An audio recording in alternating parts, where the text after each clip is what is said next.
नमस्कार, स्वागत है आपका डीबी लाइव ब्रेकिंग में। मैं हूं समीर आत्मज मिश्र और मेरे साथ हैं अमलेंदु उपाध्याय। संसद की कार्यवाही एक बार फिर नहीं चल पा रही है। लोकसभा जैसे ही आज कार्यवाही शुरू हुई वैसे ही विपक्ष अपने उन मुद्दों को लेकर फिर से अड़ा रहा जिन पर वो चर्चा की मांग कर रहा है, और स्पीकर ने भी कुछ देर अपनी बातें रखने के बाद सदन को 12 बजे तक के लिए स्थगित कर दिया गया। और फिर अब 12 बजे फिर जब शुरू होगी तो देखेंगे कि क्या कुछ होता है। लेकिन इधर विपक्ष तमाम मुद्दों के अलावा अब जिस तरह से सांसदों के ऊपर आरोप लगाए गए हैं, एक तरीके से उनको अपराधी घोषित करने की कोशिश की गई है स्पीकर की तरफ से, उसको लेकर भी जबरदस्त हंगामा हो रहा है। और अब सवाल सीधे स्पीकर पर उठ रहे हैं कि आखिर उनके पास कौन से इनपुट्स थे जो ये बता रहे हैं कि कांग्रेस के सांसद प्रधानमंत्री पर हमला करने वाले थे, बुरी तरीके से घिरे हैं। अब स्पीकर ने ये बातें खुद कही हैं। ये इनपुट्स उनके पास कहां से आए हैं, किसने बताया है, और अगर आए हैं तो फिर इसकी जांच कराई जाए, ये मांग वहां पर हो रही है। तो अब क्या कुछ होगा सदन में, ये लगातार ये जिस तरह से बाधित हो रही है, लगता नहीं है कि ये बजट सत्र चल पाएगा। और अगर इसी तरह से रहा या फिर इन मुद्दों पर चर्चा के लिए सरकार तैयार होती है, क्या रास्ता निकलता है। मणिपुर में सरकार बनने के बाद वहां फिर से हिंसा शुरू हो गई है और यहां एसआईआर को लेकर मणिपुर में सरकार बनने के बाद वहां फिर से हिंसा शुरू हो गई है और यहां एसआईआर को लेकर रोज नए खुलासे हो रहे हैं। एक एक बूथ पर फॉर्म 7 के जरिए लोगों के मतदाता सूची से नाम कटवाने की शिकायतें आ रही हैं, उस पर भी हम बात करेंगे। पहले बात करते हैं किस तरीके से आज जब सदन की कार्यवाही शुरू हुई तो क्या कुछ वहां पर हुआ, देखते हैं। सभासदों, माननीय अध्यक्ष जी,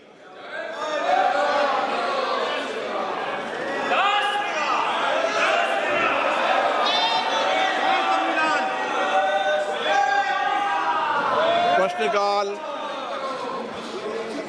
क्वेश्चन नंबर 101 श्री राजपाल सिंह महेंद्र सिंह यादव।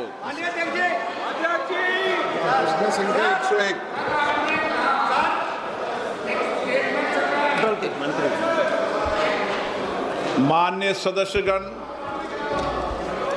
मेरा हमेशा प्रयास रहता है सदन चले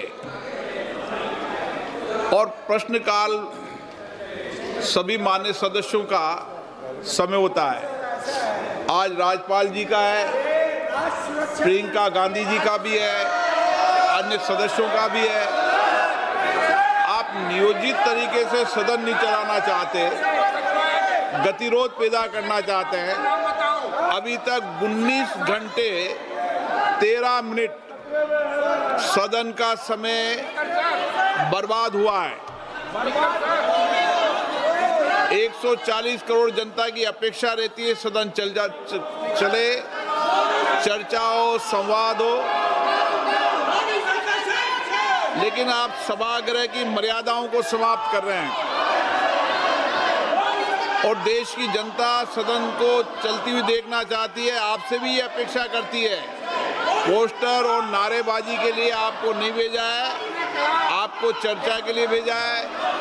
अगर आप सदन नहीं चलाना चाहते, नियोजित तरीके से गतिरोध पैदा करना चाहते हैं, सभागृह की मर्यादाओं को समाप्त करना चाहते हैं, तो मैं सदन चलाने, ऐसा सदन में नहीं चला सकता। आप जाना चाहते हैं, चर्चा करना चाहते हैं प्रश्नकाल पर, नहीं करना चाहते, माननीय सदस्य प्लीज, माननीय सदस्य विदेश मंत्री जी बात मत करिए इनसे। माननीय सदस्य चलिए बैठिए इधर। कोई भी माननीय सदस्य इधर से उधर जाकर बात नहीं करेगा। सदन की मर्यादा बनाए रखो। सदन की कार्रवाई आज 12 बजे तक के लिए स्थगित की जाती है। तो ये स्पीकर ओम बिरला साहब ने अपनी बातें पूरी रख दी, लेकिन गजब का तर्क दे रहे हैं अमलेंदु जी कि मैं ये सदन, इस तरह का सदन नहीं चला सकता, तो फिर आप इस्तीफा दे दीजिए। कोई आपको मजबूरी में तो बैठाया नहीं गया है वहां पर। जाओ इस्तीफा देके घर जाओ, वैसे भी इस्तीफा देना ही पड़ेगा क्योंकि आप जिस तरीके से सदन चला रहे हैं, कल को विपक्ष अविश्वास प्रस्ताव लेकर भी आ सकता है, महाभियोग भी लेकर आ सकता है, कुछ भी कर सकता है। तो आप जिस तरीके से तो सदन चला, सांसदों के विशेषाधिकार हनन का मामला है कि आपने एक पार्टी के सांसदों पर आरोप लगा दिया कि अपराधी बना दिया सीधे उनको। विशेषाधिकार हनन का ही मामला नहीं है समीर जी, बल्कि आपने FIR दर्ज नहीं कराई और आपने उनको अपराधी घोषित कर दिया। और संसद की सुरक्षा आपके जिम्मे है, संसद की सुरक्षा लोकसभा स्पीकर के जिम्मे है। तो लोकसभा स्पीकर जो है उसके जिम्मे है। तो आपकी कमजोरी है, अगर प्रधानमंत्री असुरक्षित है तो 543 सांसद कैसे सुरक्षित हैं? और जब आपके पास इनपुट्स हैं तो आपने उन इनपुट्स को इतने देर तक, लगभग 24 घंटे तक आपने उनको अपने पास बचा कर क्यों रखा है? आपने उसकी जानकारी किसी को क्यों नहीं दी? और जिनके खिलाफ इनपुट्स थे आपने एक्शन क्या लिया है? एक्शन क्या लिया? दूसरा ये कि कांग्रेस के सांसद जो है वो सिर्फ लोकसभा में ही हमला करेंगे, प्रधानमंत्री और राज्यसभा में नहीं करेंगे। अगर कांग्रेस के सदस्य करेंगे तो लोकसभा में भी करेंगे, राज्यसभा में भी करेंगे। तो भाई लोकसभा में ही करेंगे, राज्यसभा में नहीं करेंगे, तो ये भी आपके पास इनपुट है। तो आपके पास तो इनपुट बहुत ज्यादा है। सीधे ये बात कह रही है। प्रियंका गांधी का भी बयान सुनेंगे कि उन्होंने सीधे आरोप लगाया है कि झूठ बोल रहे हैं और इस तरह का कहीं कोई इनपुट नहीं है। लेकिन इनपुट अगर है ओम बिरला के पास, स्पीकर ओम बिरला के पास, उनको सार्वजनिक करना चाहिए, जांच करानी चाहिए और इसके लिए तो बाकायदा इंक्वायरी कमीशन बनना चाहिए। आप पार्लियामेंट्री कमेटी बनाइए, JPC बनाइए। और नहीं तो ये इतना गंभीर मामला है कि आप इसको ऐसे हल्के में नहीं ले सकते हैं कि आपको लगा कि आपने कह दिया और वो बात खत्म हो गई। अभी तक देश के संसदीय इतिहास में ऐसा कभी नहीं हुआ कि इस तरह के आरोप लगे हों और सांसदों के ऊपर आरोप लगे हों। तो क्या कुछ होता है, इसको लेकर कई सारे सवाल आ रहे हैं। कार्ति चिदंबरम ने सवाल उठाया है कि अगर वो इनपुट्स हैं तो वो इनपुट्स बताने चाहिए कि क्या इनपुट्स मिले थे और किस वजह से प्रधानमंत्री को कितना बड़ा खतरा था कि उनको सदन में आने से रोक दिया गया। और वो खतरा क्या केवल प्रधानमंत्री के लिए था, किसी और के लिए नहीं?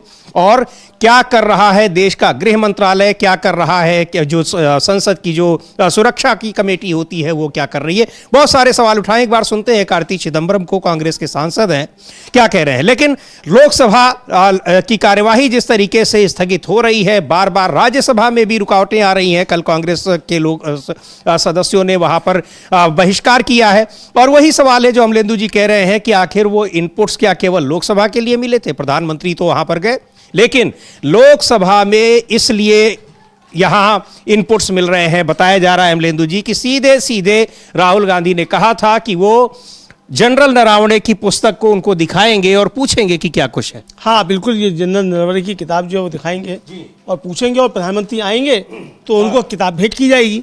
ये भी कहा गया था, तो प्रधानमंत्री तो आए नहीं। और राहुल गांधी ने कह दिया था कि मैं जानता हूं प्रधानमंत्री नहीं आएंगे। तो आखिर ऐसा क्या है कि प्रधानमंत्री नहीं पहुंचे? क्यों नहीं पहुंचे? और जबकि राज्यसभा में पहुंचे प्रधानमंत्री, तो प्रधानमंत्री को पहुंचना चाहिए था, अपनी बात रखनी चाहिए थी। और ऐसा कैसा प्रधानमंत्री इतना कमजोर कि सांसदों से डर जाए, वो भी महिला सांसदों से? तो महिला सांसदों से डर क्यों लगता है मोदी जी को? ये बड़ा सवाल है। इसका मतलब बहुत कमजोर प्रधानमंत्री इस देश को मिल गया है। जी बिल्कुल। और लगातार ये सवाल पूछा जा रहा है कि कौन से इनपुट्स थे, क्या पार्लियामेंट अनसेफ है, ये कह रहे हैं स्पीकर ओम बिरला, या फिर ये पार्लियामेंट केवल प्रधानमंत्री के लिए अनसेफ है? सुनते हैं कांग्रेस के सांसद इमरान प्रतापगढ़ी को क्या कह रहे हैं। और ये जो लगातार ये जो इस पर सवाल उठ रहे हैं कि क्या कुछ हो रहा है, लेकिन ये बड़ा गंभीर मसला है और किस वजह से वास्तव में इनपुट्स मिले थे, या फिर यूं ही कहा है स्पीकर ओम बिरला ने। लेकिन ये मामला बहुत गंभीर है क्योंकि आज तक देश की संसद के बारे में इस तरह की चर्चा नहीं हुई है, ऐसे आरोप नहीं लगे हैं। तो किस आधार पर स्पीकर ओम बिरला ने प्रधानमंत्री को खतरा बता दिया संसद के भीतर, लोकसभा के भीतर? सुनते हैं इमरान प्रतापगढ़ी को क्या कह रहे हैं। दे रहे थे और जिस तरह का 2 दिन से माहौल बनाने की कोशिश की भारतीय जनता पार्टी ने स्पीकर के माध्यम से। आप मुझे बताइए, अगर आप देश की लोकसभा में यानी देश की सबसे सुरक्षित जगह में भी अपने आप को असुरक्षित महसूस कर रहे हैं तो फिर आपको खुद शर्म करनी चाहिए कि आप कैसी सरकार चला रहे हैं। आप महिला सांसद आप पर सूत्र बता रहे हैं कि हमला कर देंगी और उसके बाद कल आप राज्यसभा में खड़े हुए और जब पूरा विपक्ष मौजूद नहीं था तो खाली कुर्सियों को आप ये भाषण पिलाते रहे कि जो है कांग्रेस कांग्रेस कांग्रेस।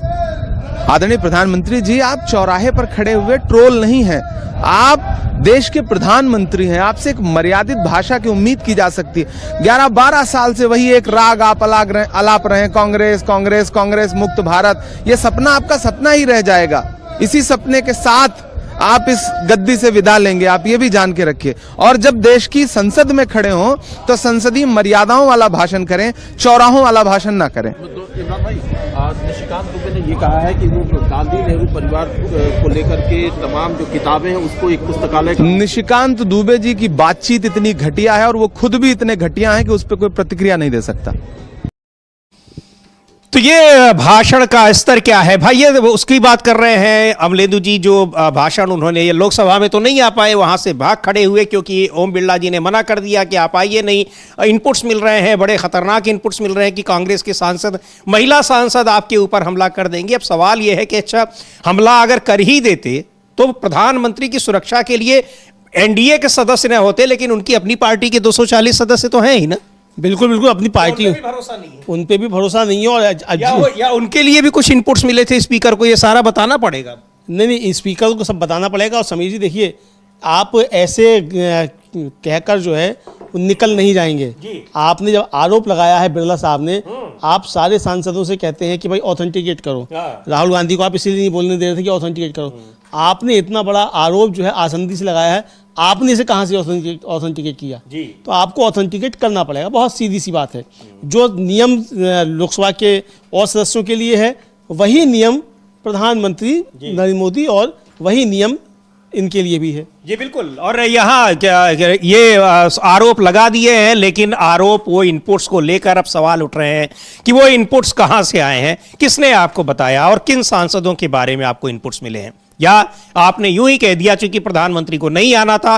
प्रधानमंत्री असहज महसूस कर रहे थे, और असहज महसूस इसलिए कर रहे थे क्योंकि सीधे जो सवाल हैं उन घेरों में प्रधानमंत्री हैं, चाहे वो एप्स्टीन फाइल्स का मामला हो और चाहे वो भारत और अमेरिका के साथ हुए डील का मामला हो, या फिर जनरल नरवणे की पुस्तक में जो कुछ बातें लिखी गई हैं, सरकार कैसे अपनी जिम्मेदारियों से इस तरह के मौकों पर भाग जाती है, उसको लेकर सवाल उठ रहे हैं। और सीधे सीधे उसमें प्रधानमंत्री पर सवाल थे। अब इधर 12 बजे जब सदन लोकसभा की कार्यवाही फिर शुरू होती है तो क्या कुछ हुआ वो भी देखते हैं।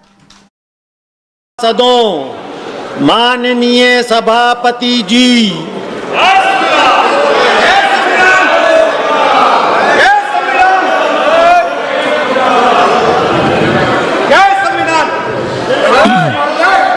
माननीय सदस्यगण, माननीय अध्यक्ष को कई माननीय सदस्यों के द्वारा कुछ विषयों पर स्थगन प्रस्ताव की सूचनाएं प्राप्त हुई है।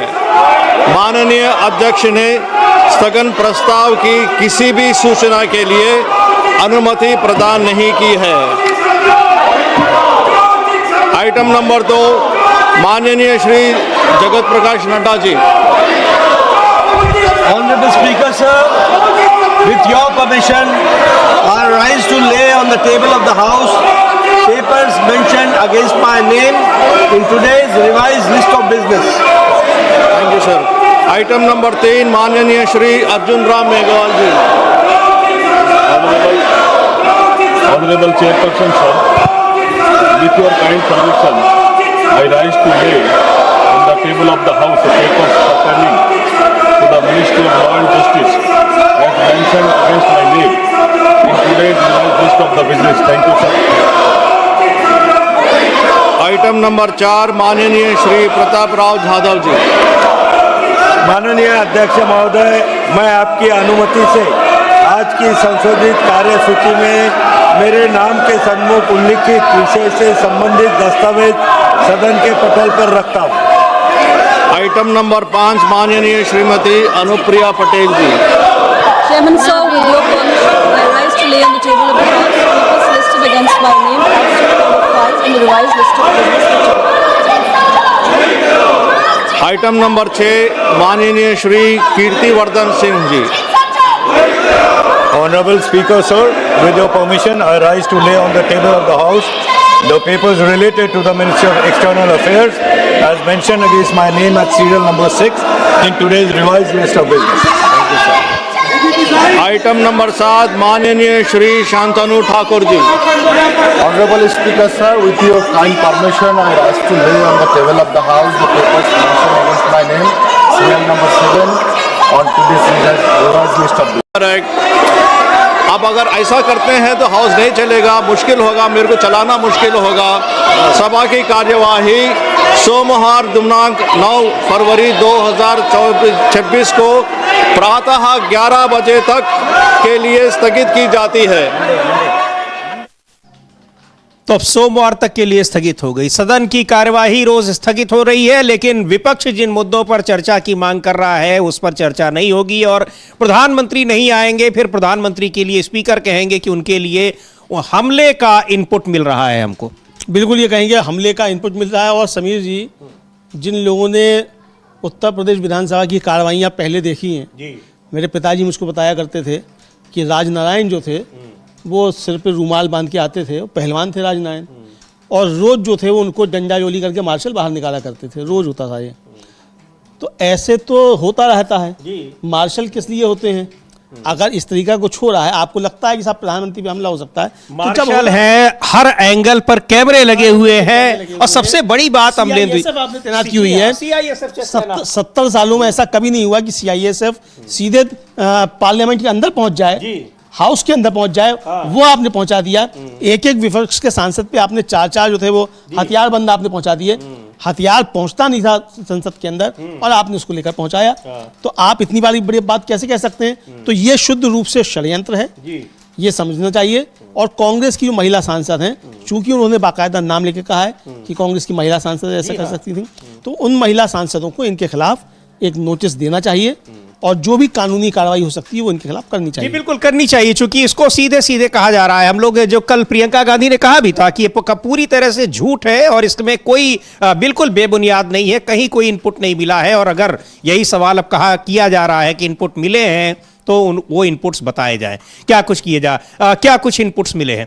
प्रियंका गांधी का भी वो कल का जो है बयान वो हम लोग सुनवाएंगे। लेकिन जिस तरीके से इनपुट्स मिले थे, लेकिन राज्यसभा में प्रधानमंत्री बोले और वही सारी चीजें बोले जो अक्सर बोलते हैं, और भाषा का स्तर फिर एक बार चर्चा का विषय बन गया है।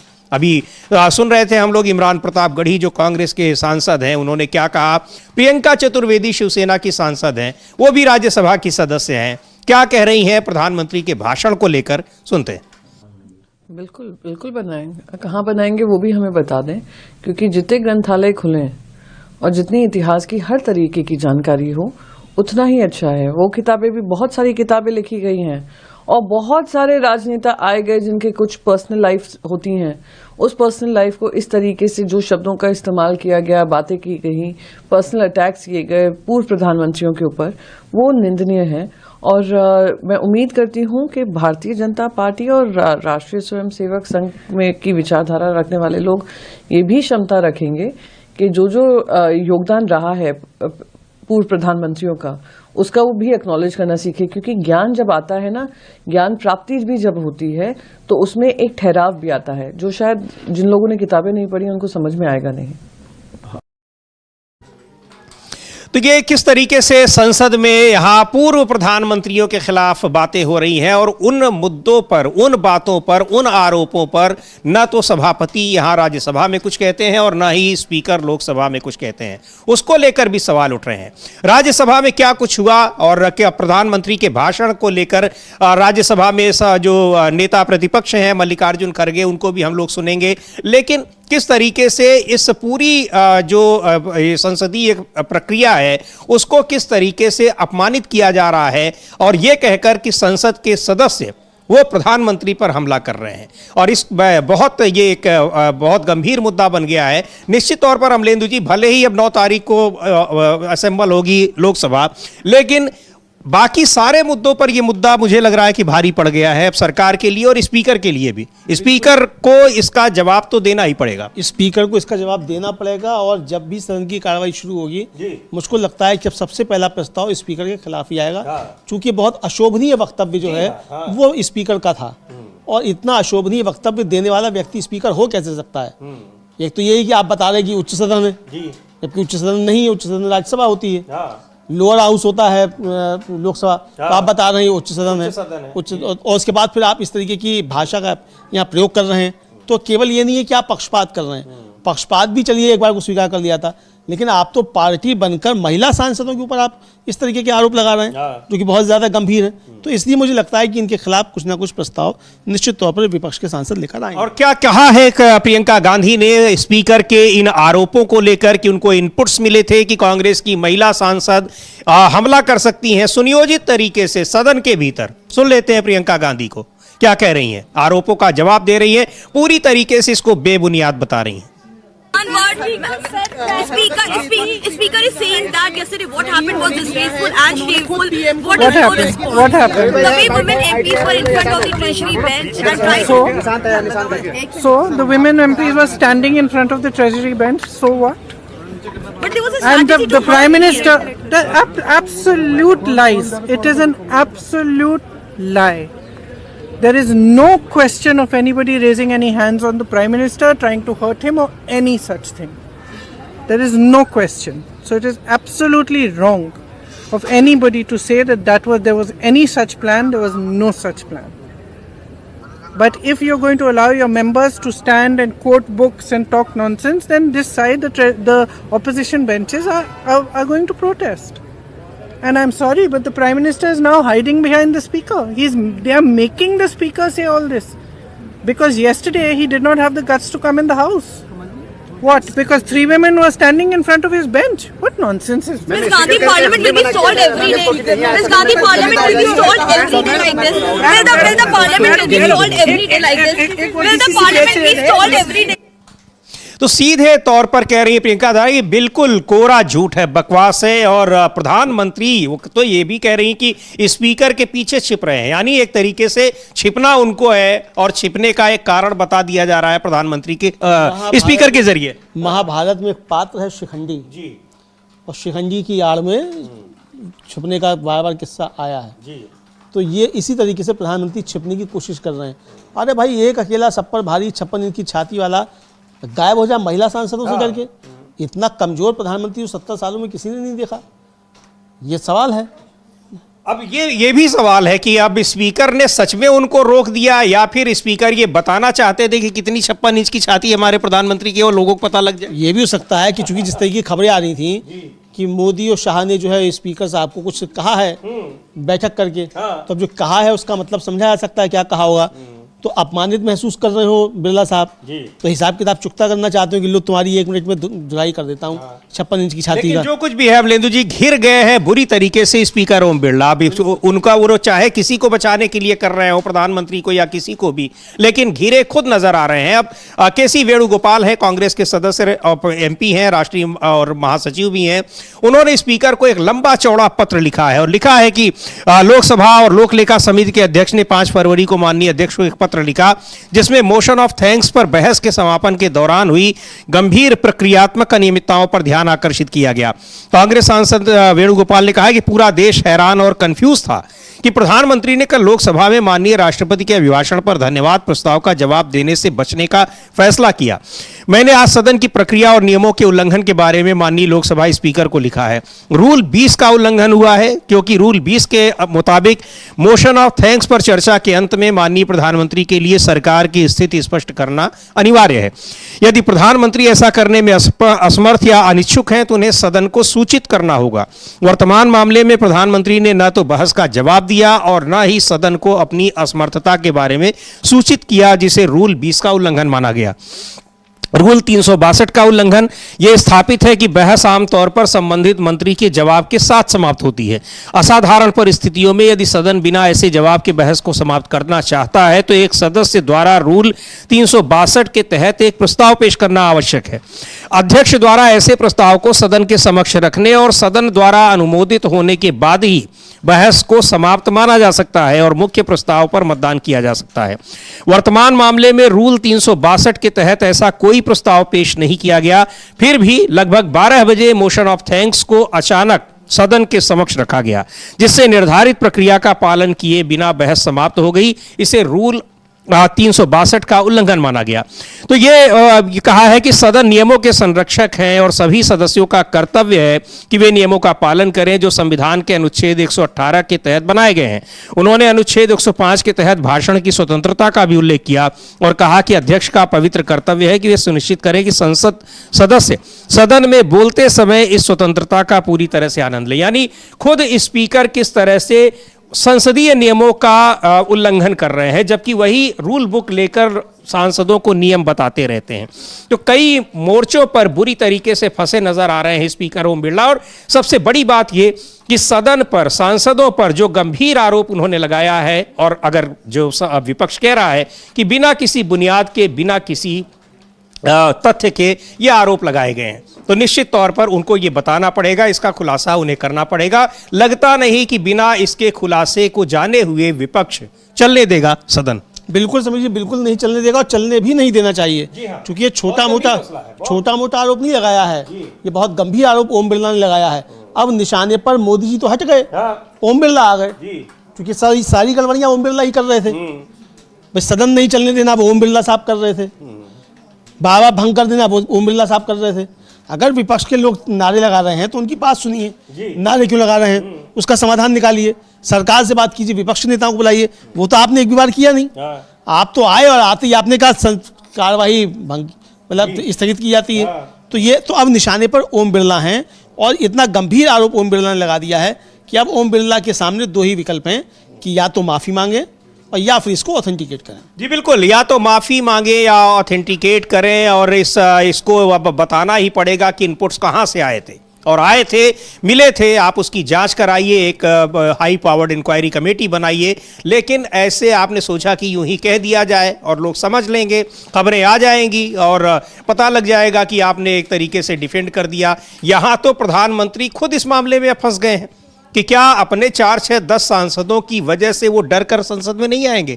अगर अच्छा मान लीजिए कि अब ये इनपुट्स अभी बने रहेंगे तो क्या वो संसद में आएंगे, लोकसभा में आएंगे ही नहीं। हाँ बिल्कुल, अगर ऐसा है तो ऐसा तो है नहीं कि हमला उसी दिन करते सांसद, अगले दिन भी करेंगे तो आएंगे ही नहीं प्रधानमंत्री संसद के अंदर। ऐसा होगा क्या? तो ये भी हो सकता है ओम बिरला साहब कहना चाहते हो, अब बता दें कि मैंने प्रधानमंत्री से अनुरोध किया। भाई आपने क्यों अनुरोध किया, आपने ऐसा अनुरोध क्यों किया? आपने अपनी नाकामी जो खुद बता दी, इसका मतलब आप स्पीकर होने के लायक नहीं है, ये आपने बता दिया। क्योंकि अगर आप स्पीकर होने के लायक होते तो आप अपने कर्तव्य का पालन करते। आपने संविधान की जो शपथ दी है उसके अनुसार आप सदन की सुरक्षा की जिम्मेदारी आपकी, आप उसको पूरा करते। अगर प्रधानमंत्री के ऊपर कुछ इस तरीके का था तो आपकी जिम्मेदारी थी सदन की सुरक्षा करना, तो वो आपने नहीं किया, तो नाकारा तो आप साबित हुए हैं। बिल्कुल, बहुत कई मोर्चों पर घिरे हुए, और प्रधानमंत्री ने राज्यसभा में जो भाषण दिया भी राष्ट्रपति के धन्यवाद प्रस्ताव पर, उसको लेकर क्या कुछ कह रहे हैं मल्लिकार्जुन खड़गे। कैसे उन्होंने भी, प्रधानमंत्री ने भी बिना तथ्यों के, गलत तथ्यों के विपक्षी नेताओं पर, पुराने जो प्रधानमंत्री हैं उन पर कई सारे आरोप लगा दिए जो हर सत्र में देखने में मिलता है। एक बार फिर उन्होंने उसी तरह से गलत तथ्यों का इस्तेमाल किया है, कह रहे हैं मल्लिकार्जुन खड़गे। सुन लेते हैं उनको क्या कह रहे हैं।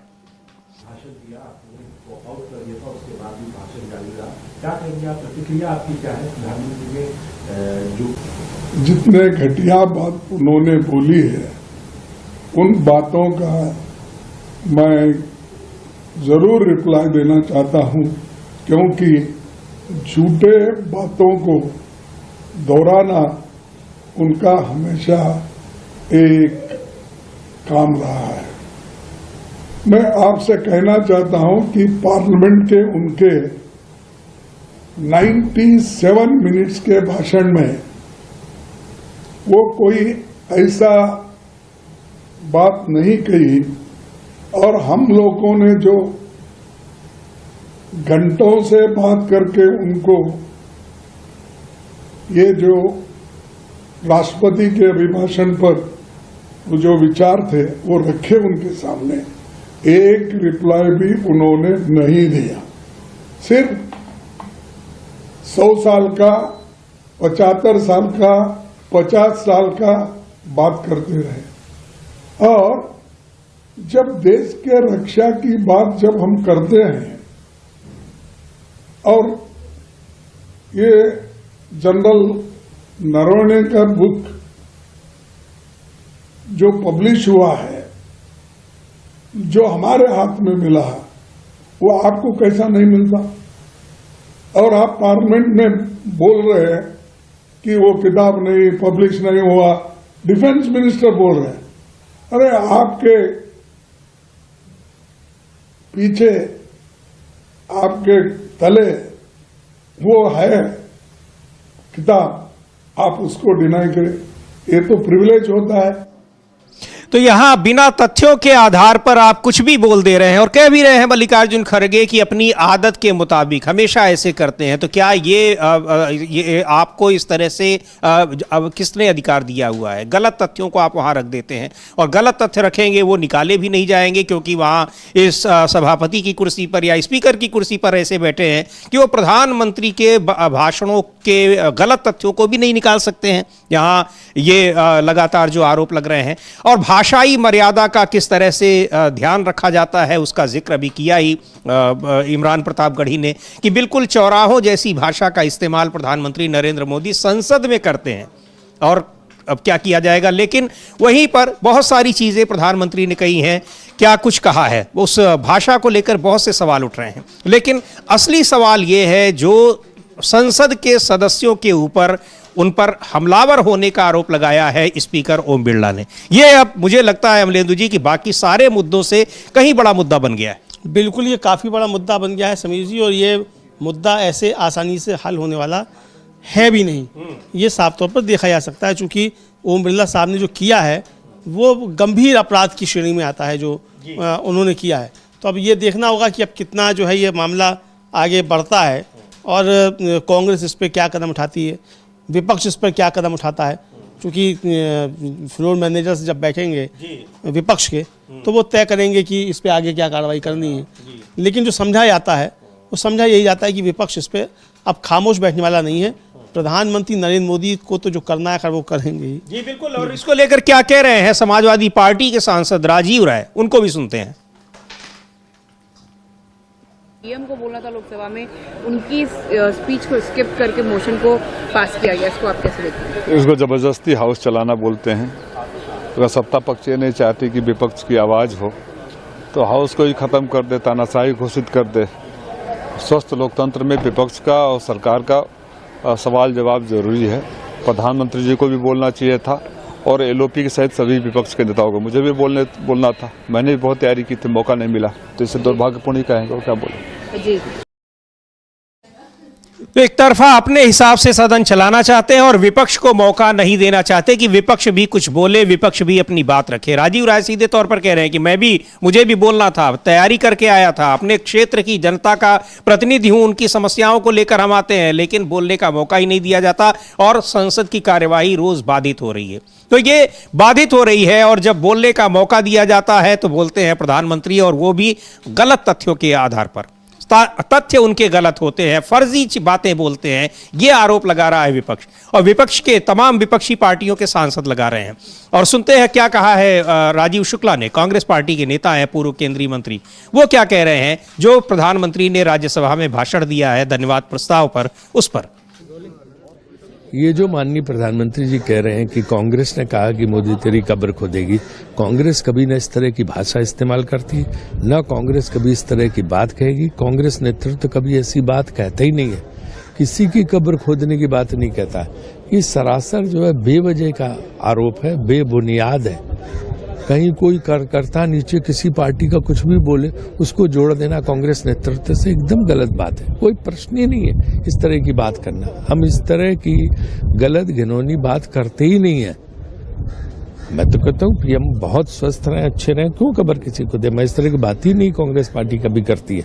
बेवजह इसमें कांग्रेस को बदनाम किया जा रहा। मुद्दा कुछ और है, उससे भटकाने का प्रयास है। सर, उन्होंने राहुल गांधी का जो एक वर्ड था ट्रेटर जो उन्होंने रवनीत बिट्टू के लिए यूज किया था, उसके लिए भी बोला है कि इससे कांग्रेस की मानसिकता दिखती है कि सिख के लिए कितने हेट्रेड है उनके मन में। सिखों को तो हमने तो सिख प्रधानमंत्री बनाया, कांग्रेस ने तो सिख प्रधानमंत्री दिया, उसकी क्या बात करते हैं। तो ये अमलेंदु जी जो इधर बीच बातें आ रही थी, अब कहने के लिए कुछ तो चाहिए। जो सवाल पूछे गए हैं, जो बातें की गई हैं वहां पर चर्चा के दौरान, उनके जवाब के लिए तो आपके पास तर्क है नहीं। तो यही विपक्ष कह रहा है कि उन बातों का जवाब आपके पास नहीं है, तो आप अनाप शनाप बातें करेंगे, कब्र खुदेगी। और हम लोगों ने देखा कि अभी कब्र खुदने वाली बात कहां से आई थी। वो सारे बीजेपी के समर्थक, पार्टी के नेता और उनके कार्यकर्ता कर रहे थे और बड़ी तस्वीरों पर मार रहे थे बड़े गंदे तरीके से। सारे मोदी भक्त थे, वही जो थे वो अमित शाह जी और मोदी जी के जो है चित्र लगाकर और वो क्या क्या उसके साथ व्यवहार कर रहे थे, ये सारी दुनिया ने देखा कि किस तरीके से उनके साथ व्यवहार किया जा रहा था। तो कब्र खुदेगी नारा वही लगा रहे थे, बीजेपी समर्थक ही लगा रहे थे और अभी फिर लगा सकते हैं। सुप्रीम कोर्ट का आदेश अगर नहीं आया, लगातार प्रदर्शन जगह जगह लगातार हो ही रहे हैं, तो फिर लगा सकते हैं। तो भाई अगर आपकी कब्र खुदेगी और ये इस तरह के नारे लग रहे हैं, तो आप ऐसा काम क्यों करते हैं कि इस तरीके के कोई नारे लगे? नहीं करने चाहिए ऐसे काम। तो आपको भी तो अपना आत्मचिंतन करना चाहिए कि भाई ऐसे मेरे अंदर क्या कमियां हैं। समीर जी, अगर आप मुझे रोज गाली दें तो मैं एक बार तो अपने अंदर सोचूंगा ना कि भाई आखिर क्या कमी है मेरे अंदर कि समीर जी मुझे रोज गाली देते हैं। तो ये एक होना चाहिए कि भाई आप खुद के अंदर भी देखिए कि आप की कार्यप्रणाली क्या है, किस तरीके से आप बात करते हैं, उसका क्या असर पड़ता है। जी बिल्कुल। लेकिन जिस तरीके से सदन में भी प्रधानमंत्री गलत तथ्य, झूठे तथ्य देते हैं, उसको लेकर कई सारे सवाल उठ रहे हैं। लगातार पार्टी, केवल कांग्रेस पार्टी के ही नहीं बल्कि विपक्ष के तमाम नेता लगा रहे हैं। कांग्रेस के सांसद हैं सुखदेव भगत, उन्होंने भी राज्यसभा में जो प्रधानमंत्री का भाषण रहा है उसको लेकर कुछ कहा है, उनको भी सुनते हैं। समझता हूं कि तथ्य से परे इन्होंने कल बातें एक वो नहीं लग रहा था उस सदन में बोल रहे हैं, ऐसा लगता है भारतीय जनता पार्टी के कोई राजनीतिक मंच से वो बोल रहे हैं और बार बार इस गरिमा को गिरा रहे हैं। और अभिभाषण पे जो तथ्यात्मक बातें आनी चाहिए, एक्सक्यूशन प्लान आना चाहिए, बड़ी बड़ी बातें, विकसित भारत की उन्होंने बातें की, आंकड़ों की बातें की, लेकिन जो तथ्य थे वो गायब थे। मणिपुर में एक तरफ सरकार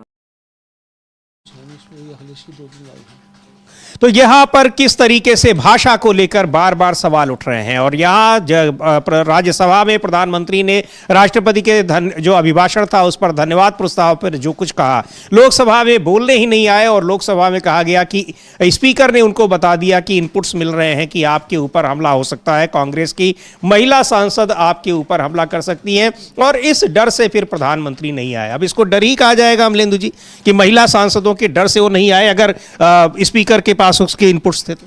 बिल्कुल समीर जी, ऐसे डर ही कहा जाएगा। और डर प्रधानमंत्री का सामने आ गया तो प्रधानमंत्री डरते बहुत ज़्यादा हैं, तो इतना डरपोक प्रधानमंत्री देश को नहीं चाहिए। देश को बहादुर प्रधानमंत्री चाहिए, जो घर में घुसकर जो है मारे, जो 56 इंच का सीना दिखाए, जो लाल लाल आंखें चीन को दिखाए, ऐसा प्रधानमेंट चाहिए। ऐसा इंदिरा गांधी को तो इनपुट्स थे, बाकायदा आईबी के इनपुट्स थे कि आप सुरक्षा कर्मी जो है आपके ये उसको मत रखिए सिखों को, लेकिन उन्होंने कहा कि मैं अपने लोगों के पर कैसे आशंका कर सकती हूँ।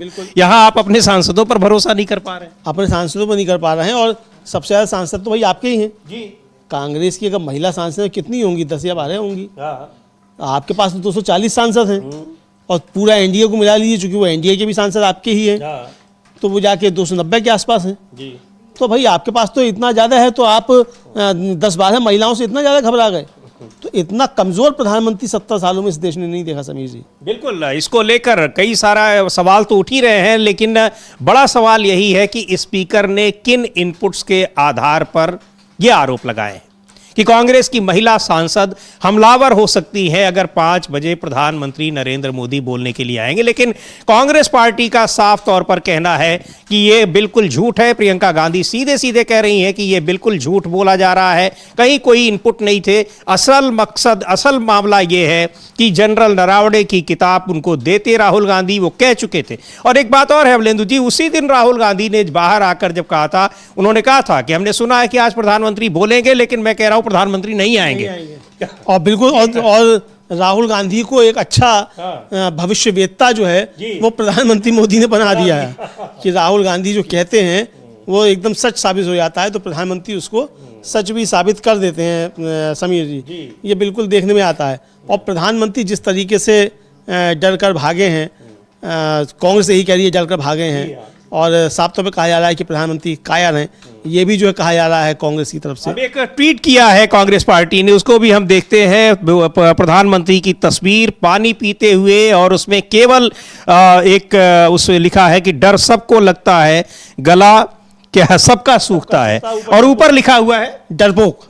ऊपर लिखा है डरपोक जी, ऊपर लिखा हुआ है डरपोक। वो हम स्क्रीन पर भी देखेंगे कि क्या है पोस्टर। सबको काट के लिख दिया गया है इनको, और गला सबका लिखा होता है, उसको काट के कर दिया गया है इनका, और नीचे दिखाए गए हैं प्रधानमंत्री नरेंद्र मोदी पानी पीते हुए, जो सदन में पानी मांग गए थे जब राहुल गांधी ने कहा था कि ट्रंप का नाम ले दो, फिर ट्रंप का नाम ले लो। और ट्रंप का नाम भी अब एक बार फिर से आ गया है। ट्रंप कह रहे हैं कि भारत ने डील कर ली। भारत ने क्या क्या डील कर ली वो सारा कुछ ट्रंप बता रहे हैं।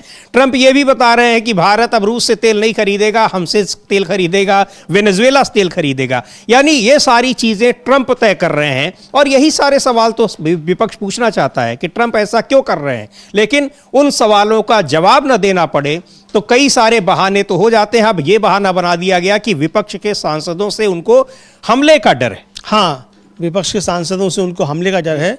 अब ये बहाना जो है ये बना दिया गया, और अब बहाना जो देखिए, बहाना बनाने में तो खैर बहुत माहिर हैं, पूरी बीजेपी माहिर है, लेकिन ऐसा भी बहाना ना बनाओ कि जो सबके सामने पोल खुल जाए।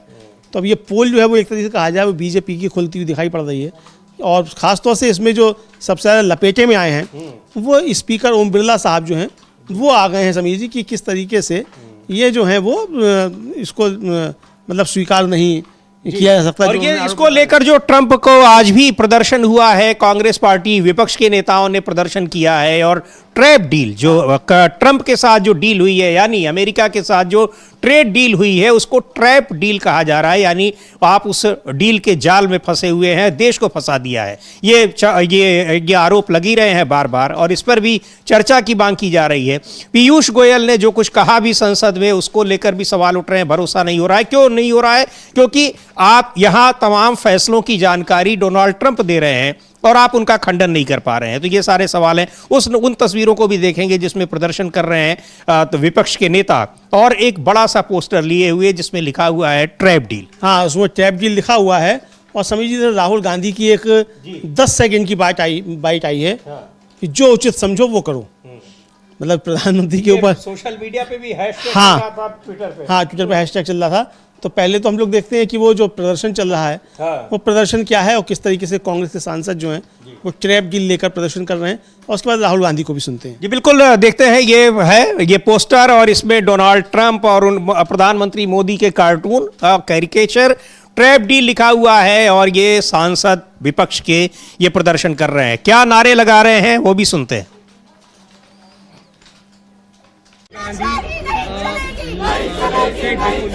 Parliament, certainly it is a complete catastrophe that has arrived over here.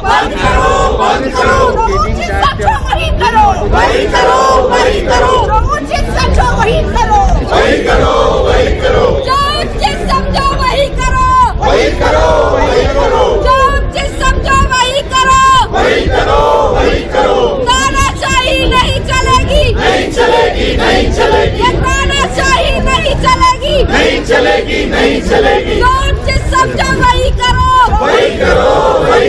लोकतंत्र की हत्या करना बंद करो। तो ये तस्वीरें, तानाशाही नहीं चलेगी, ट्रैप डील, और बड़े बहुत गंभीर रूप से इन सारे मुद्दों पर सरकार फंस गई है। ट्रैप डील, और प्रधानमंत्री ने क्या कहा कि यहाँ पहले डील का मतलब होता था बोफोर्स डील, यानी बोफोर्स डील के बारे में भी उनको नहीं पता है। व्हाट्सएप पर जो ज्ञान चल रहा है उसी के भरोसे वो हैं। बोफोर्स की तोपों ने करगिल में क्या कुछ किया था, शायद वो सारी चीज़ें उनको नहीं मालूम है। वो सारी नहीं मालूम। समीर जी, जो हिंदू की थी वो संवाददाता चित्रा सुब्रमण्यम, जिन्होंने इस पर सारा किया था, वो मेरे साथ कई टीवी डिबेट्स में रहीं। एक नया टीवी चैनल लॉन्च हुआ था, और वो उसी पर बोफोर्स पे खेल रहा था उस समय। मेरे एक भी सवालों का जवाब चित्रा सुब्रमण्यम दे नहीं पाई। तो जो जिसने किया था वो इस पर नहीं दे पा रहे सवालों के जवाब। आपके पास क्या है? और उसमें क्लीन चिट दे दी गई, कोई घोटाला नहीं हुआ था, ये साफ साबित हो गया। और सबसे बड़ी बात, इस डील से जो बोफोर्स तोपें आई थी, उन बोफोर्स तोपों वो कितनी उपयोगी थी ये पता लगा था कारगिल वार में, और उस समय की सरकार ने उस बात को स्वीकार किया, और सरकार आपकी पार्टी की थी। अटल बिहारी वाजपेयी उस समय प्रधानमंत्री थे। बिल्कुल, अटल बिहारी वाजपेयी उस समय प्रधानमंत्री थे, और उसी समय आपने मतलब उसका टेस्ट जो हुआ वो अटल बिहारी वाजपेयी के समय हुआ। आप बड़े शौक से साहब कारगिल विजय दिवस तो मनाते हैं, लेकिन बोफोर्स तोपों को याद नहीं करते कि बोफोर्स तोपों से ये आपने जो था वो जंग जीती थी, पाकिस्तान को हराया था। तो बहरहाल लेकिन अब ये ट्रैप डील और इसको लेकर क्या कह रहे हैं राहुल गांधी? बहुत छोटी सी बाइट है, लेकिन बहुत बड़ी बात कर रहे हैं, महत्वपूर्ण बात कर रहे हैं। सुन लेते हैं उनको, क्या कहा उन्होंने।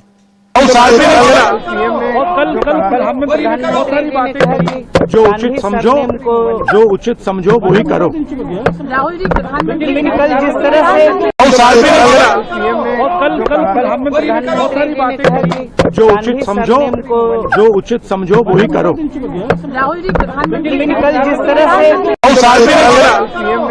आइए, अब ये जो कह रहे हैं अमलेंदु जी, वो सवाल उनसे कुछ पूछा जा रहा है, लेकिन वो कह रहे हैं जो उचित समझो वही करो। अब ये ऐसा वो क्यों कह रहे हैं?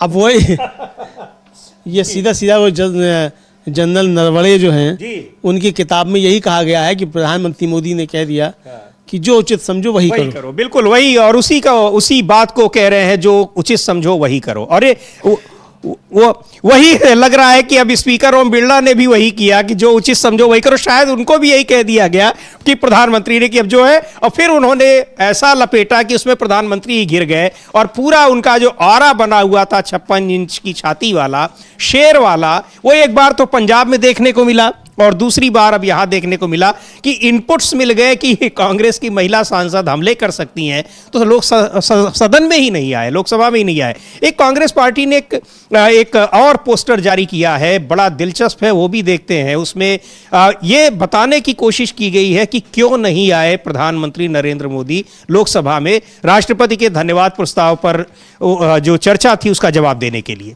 और देखते हैं और लिख रहे हैं, राहुल गांधी उस पुस्तक को दिखा रहे हैं, और ये तस्वीर आप देख सकते हैं, पीछे प्रधानमंत्री दिख रहे हैं। राहुल गांधी ऊपर सेल्फी नहीं ले रहे हैं, बल्कि वो किताब लिए हुए हैं, और लिखा है इसमें जो टेक्स्ट की, वो डर कर भाग गए।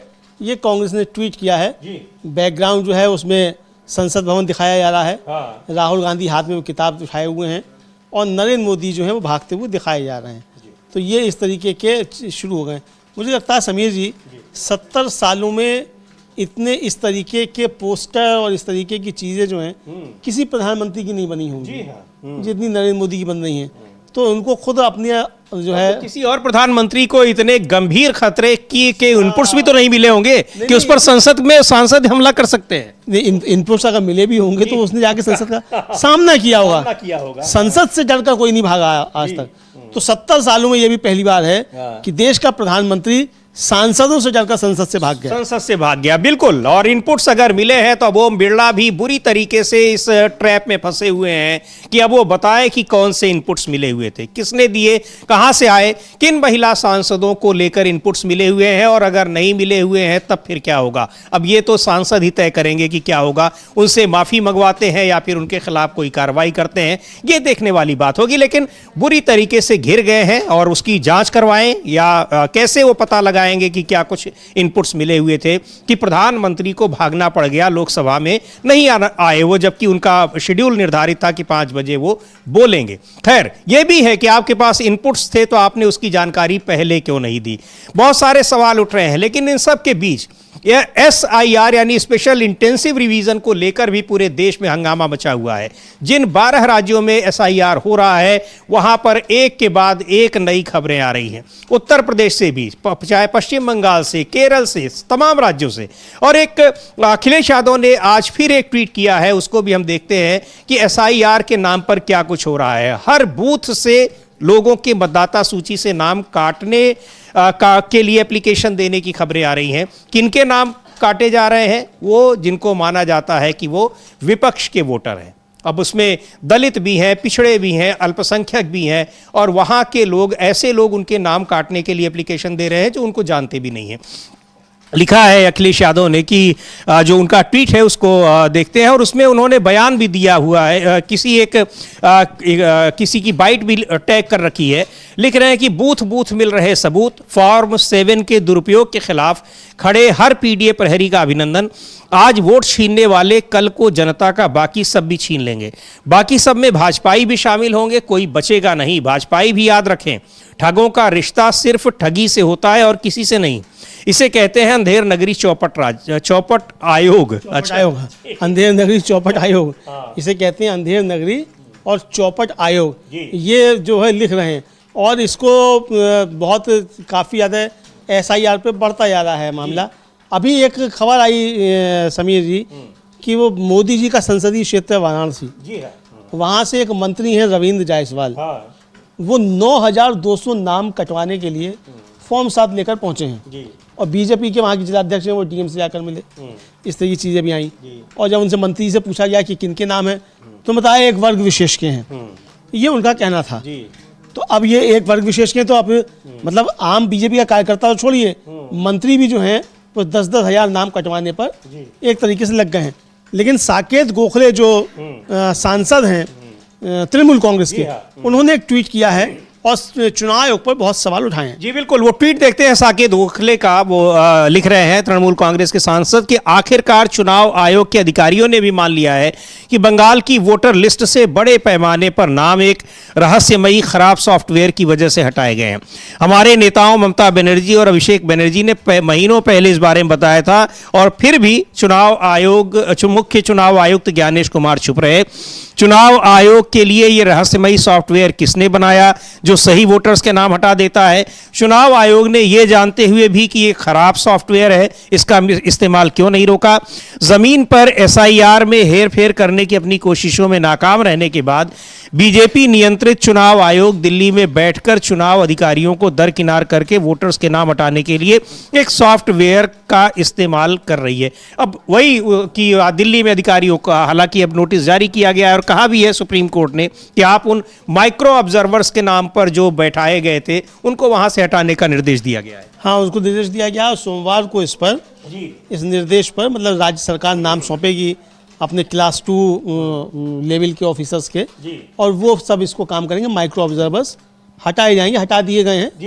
चुनाव को साफ निर्देश दिया गया है कि ये नहीं चलेगा और ये हटाई जाए। लेकर कांग्रेस पार्टी ने भी एक ट्वीट किया है और कहा है कि ये लोकतंत्र का गला घोंटा जा रहा है। देखते हैं क्या लिखा है और उसमें भी वहां पर जो बूथ लेवल अधिकारी हैं, बूथ लेवल जो कार्यकर्ता हैं, उनका एक बयान पोस्ट किया है, टैग किया है कांग्रेस पार्टी ने और लिखा है कि ये किस तरीके से SIR के नाम पर लोकतंत्र का गला घोंटा जा रहा है। उसको भी हम लोग देखते हैं उस ट्वीट को कांग्रेस पार्टी के। लेकिन SIR पर इन तमाम खबरों के बावजूद क्या कुछ हो रहा है? चुनाव आयोग के सिर्फ जो कान में जूं रेखती तो नहीं दिखाई पड़ती।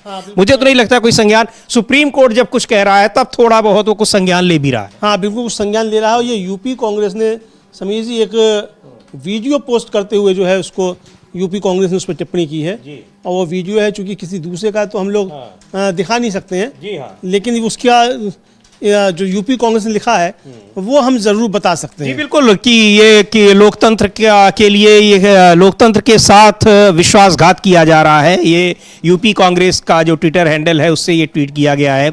सरोजनी नगर क्षेत्र के फर्रुखाबाद चिल्लावा गांव में भाजपा की ओछी राजनीति का एक और घिनौना चेहरा सामने आया है। सत्ता के अहंकार में चूर भाजपा कार्यकर्ताओं ने छल कपट से मुस्लिम मतदाताओं के नाम वोटर लिस्ट से कटवा दिए। ये इसी तरह का वहां अमेठी से कल अखिलेश यादव ने किया, कांग्रेस ने भी किया और इसी तरीके का इटावा से आया। वहां तो BLO के साथ मारपीट की गई। वाराणसी से भी आया, वहां भी BLO के साथ मारपीट की गई। इस तरीके की चीजें सब सामने आ रही हैं। ये बिल्कुल इस तरह की चीजें सामने आ रही हैं, लेकिन इन पर खामोश है पूरी तरह से चुनाव आयोग। क्यों खामोश है अब ये समझ में नहीं आ रहा है, लेकिन विपक्ष का कहना है कि चुनाव आयोग खामोश इसलिए है कि वो काम कर रहा है भारतीय जनता पार्टी के लिए। बड़े आरोप हैं, लेकिन इन आरोपों को लेकर भी चुनाव आयोग की खामोशी नहीं टूट रही है। और उधर मणिपुर बहुत दिनों तक चर्चा में रहा। पिछले करीब 1 साल से राष्ट्रपति शासन लागू था और राष्ट्रपति शासन खत्म होने वाला था, लेकिन वहां सरकार बनी, नई सरकार बीजेपी की, और शपथ लेते ही हिंसा वहां पर फिर से शुरू हो गई है। सुप्रिया श्रीनेत ने ट्वीट किया है और आज वहां पर बंद का, इम्फाल में जो है वो बंद का आयोजन किया गया है और वहां किस तरीके से उसको एक टैकल किया जा रहा है। मणिपुर के मुद्दे पर संसद में चर्चा भी हुई और चर्चा कराने के लिए विपक्ष को पिछली लोकसभा में अविश्वास प्रस्ताव लाना पड़ा था। हाँ, अविश्वास प्रस्ताव लाना पड़ा था और प्रधानमंत्री जो थे वो पहुंचे नहीं। जी हाँ। तो ये आया और जब पहुंचे सदन में उस पर चर्चा करने के लिए, तो मणिपुर पर उन्होंने बात ही नहीं की। तो सुप्रिया श्रीनेत का ट्वीट देखते हैं। उन्होंने लिखा है कि मणिपुर फिर से जल रहा है। कल ही बीजेपी ने नया मुख्यमंत्री बनाया, अब फिर से हिंसा भड़क गई है, लेकिन मोदी जी नेहरू जी को कोसने में व्यस्त हैं। तो यहाँ ये नेहरू जी को कोसने में व्यक्त हैं। यहाँ मणिपुर चाहे जले या जो कुछ भी होता रहे उसकी चिंता उनको नहीं है, ये कहना है सुप्रिया श्रीनेत को। लेकिन एक गंभीर घटना है कि किस तरीके से वहाँ सरकार बनते ही फिर से हिंसा शुरू हो गई है मणिपुर को लेकर। अब क्या फिर से सरकार वही करेगी? हालांकि अगले ही साल वहाँ भी चुनाव होंगे 2027। बिल्कुल, अगले साल वहाँ भी चुनाव होंगे 2027 में, और वहाँ भी क्या करेगी बीजेपी ये देखना होगा, या वहाँ भी जो है सब काम ज्ञानेश कुमार जी के जरिए हो जाएगा, ये तो आने वाला समय बताएगा। लेकिन आपकी सरकार बनी और सरकार बनते ही अगले ही दिन फिर वहाँ हिंसा शुरू हो गई, तो ये आप नहीं रोक पा रहे हैं। तो आप मतलब बीजेपी की सरकार जो है वो किस तरीके से फेल साबित हो रही है। तुझे आज सुप्रीम कोर्ट से एक और खबर आई, उसका भी हम लोग चलते चलते जिक्र कर लेते हैं। वहाँ चूंकि हमने कल बताया था कि जो बिहार में प्रशांत किशोर की जन स्वराज पार्टी है, उसने एक याचिका लगाई थी और बिहार के चुनाव नए सिरे से कराने की मांग की थी। तो उस पर सुप्रीम कोर्ट ने उस याचिका को खारिज भी कर दिया और फटकार भी लगाई। सुप्रीम कोर्ट ने फटकार लगाई है और ये याचिका जो थी उसमें कहा गया था कि 2025 के जो बिहार विधानसभा के चुनाव हुए पूरे नतीजों को रद्द कर दिया जाए, और ये कहा गया था कि चुनाव अवैध तरीके से मतदाताओं को 15,600 करोड़ रुपए कैश बांटकर जीता गया।